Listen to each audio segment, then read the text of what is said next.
సంతోషమునకు కారకుడు యేసయ్య మనలోనికి ప్రవేశించాలని ఆశపడుతున్నాడు.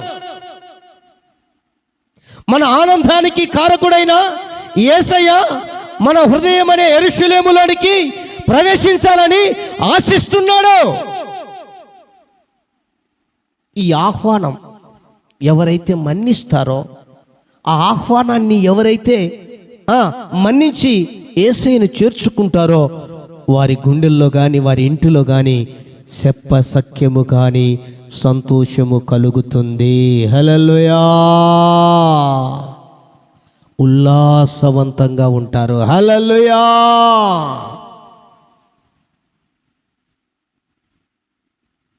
ఆయన ఆహ్వానించామా మన హృదయంలోనికి? ఆయనను చేర్చుకున్నామా మన హృదయంలోనికి? ఆయనను చేర్చుకున్నామా మన ఇంటిలోనికి?